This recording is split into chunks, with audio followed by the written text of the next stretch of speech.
Renungan Harian, Tempat Keadilan. Ada lagi yang kulihat di bawah matahari, di tempat pengadilan, di situ pun terdapat ketidakadilan, dan di tempat keadilan, di situ pun terdapat ketidakadilan. Pengkhotbah pukul 3.16. Pengadilan adalah tempat untuk menyelesaikan perkara yang tidak adil sehingga kembali ke jalur semula. Dalam sebuah kisah, dikenallah istilah keadilan yang paling adil adalah ketidakadilan sebab dalam sumpah antara dua pihak yang mempertahankan diri sebagai pihak yang benar, pihak yang bersalah bersumpah untuk mati sedangkan pihak yang memang benar dinyatakan bersalah untuk menyelamatkan nyawa pihak yang bersalah itu. Tempat pengadilan yang tidak adil karena hakim yang berat sebelah adalah kekejian dalam kehidupan sebab itu akan menyebabkan kehidupan yang berjalan timpang. Selain ranah hukum sebagai institusi yang dikenal sebagai tempat pengadilan, tempat lainnya yang seharusnya adalah tempat keadilan, yakni rumah Tuhan, yang secara langsung mengacu pada Tuhan yang Maha Adil. Gereja yang adalah tubuh Yesus Kristus dan sekaligus sebagai rumah Tuhan seharusnya menyadari bahwa dirinya adalah wadah perwujudan keadilan Allah di dunia ini.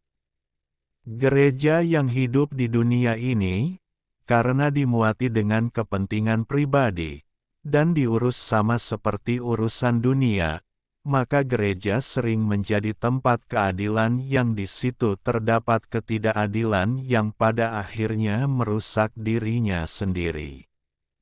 Gereja yang sehat adalah ketika ia menjadi tempat keadilan bagi kemuliaan Tuhan. Karena itu, selama masih ada kesempatan bagi kita, marilah kita berbuat baik kepada semua orang, tetapi terutama kepada kawan-kawan kita seiman. Galatia pukul 6.10. Renungan kedua. Jangan khawatir, Tuhan memelihara kita. Siapakah di antara kamu yang karena kekhawatirannya dapat menambahkan sehasta pada jalan hidupnya? Lukas pukul 12.25.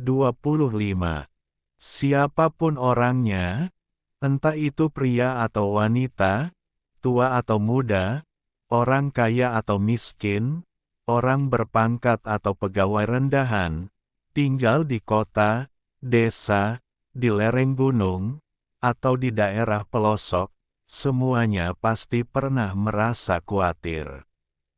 Adalah bohong jika ada orang yang berkata, "Seumur hidup aku tidak pernah khawatir," karena rasa khawatir adalah bagian dari kehidupan manusia. Merasa khawatir itu wajar, tapi kita tidak boleh larut dalam kekhawatiran setiap hari atau keterusan hidup dalam kekhawatiran. Lalu bagaimana caranya untuk tidak larut dalam kekhawatiran? Caranya ialah membangun kekariban dengan Tuhan setiap hari, karena kehadirannya melenyapkan kekhawatiran dan membuat damai sejahtera. Maka dari ini, serahkanlah segala kekhawatiranmu kepadanya, sebab Ia yang memelihara kamu. 1 Petrus 5:70. Bila kita tetap larut dalam kekhawatiran, hal itu akan merugikan diri kita sendiri. Kita tidak akan bertumbuh dan maju, bahkan keadaan kita akan semakin buruk. Ketika seseorang terus dalam kekhawatiran, dalam hidupnya pasti tidak ada ucapan syukur, yang ada hanya keluh kesah dan persungutan.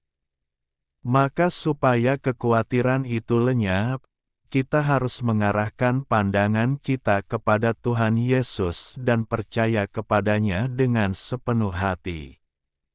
Jangan terpaku, yang meski secara kasat mata diperhadapkan pada ujian, kesesakan, penderitaan, aniaya, dan sebagainya, tidak larut dalam kekhawatiran, sebab hidup kami ini adalah hidup karena percaya, bukan karena melihat. 2 Korintus 5:7.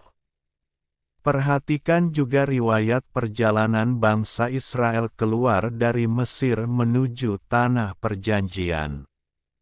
Meski harus melewati padang gurun yang gersang dan panas selama 40 tahun, mereka tidak pernah berkekurangan. Tuhan memelihara mereka dengan caranya yang ajaib, tiang awan dan tiang api senantiasa menaungi mereka. Ketika haus Tuhan menyediakan air, ketika lapar Dia mengirimkan mana, roti sorga, dan juga burung puyuh.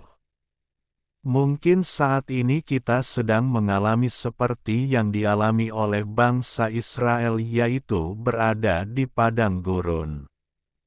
Ingatlah, Tuhan tidak pernah meninggalkan kita.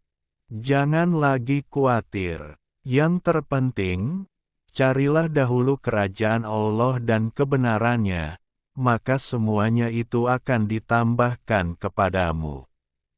Matius pukul 6.33. Ketika mengutamakan Tuhan dan kebenarannya, tidak ada hal yang perlu kita khawatirkan. Ilustrasi, pedang maha indah Sang Jenderal.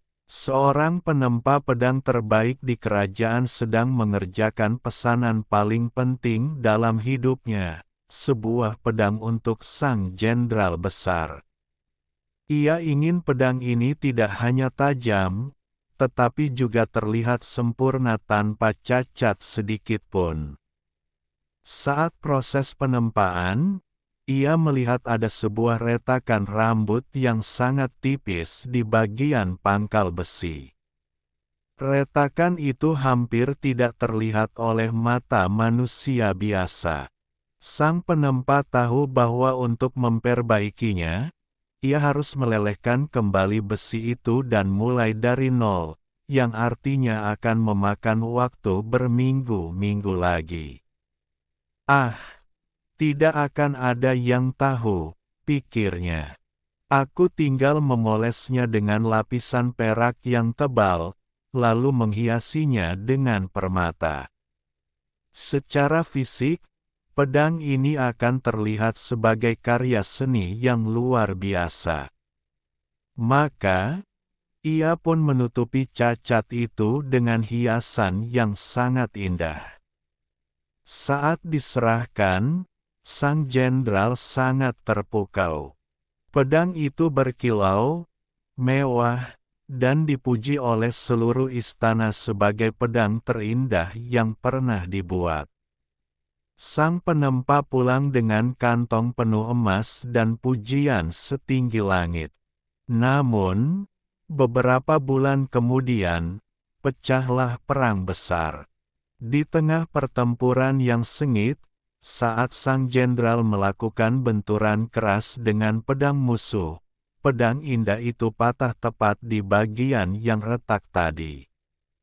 Sang Jenderal jatuh karena senjatanya tidak bisa diandalkan di saat paling krusial.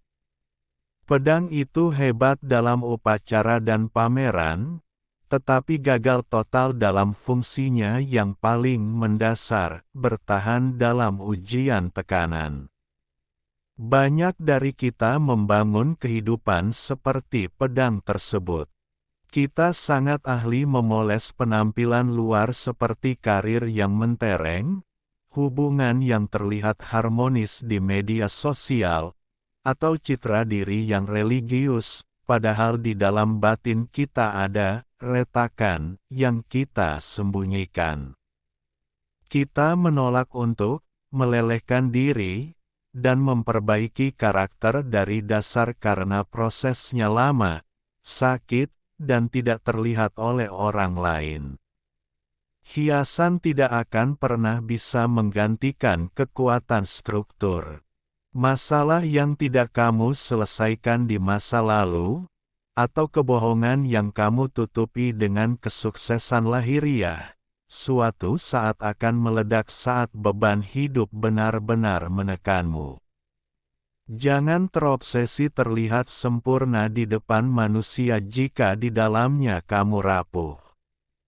Lebih baik menjadi besi mentah yang sedang diproses dengan jujur, daripada menjadi pedang permata yang patah saat ujian pertama datang. Integritas adalah apa yang kamu lakukan pada retakan yang tidak dilihat oleh siapapun. Ujilah aku, ya Tuhan, dan cobalah aku, selidikilah batinku dan hatiku. Mazmur 26:2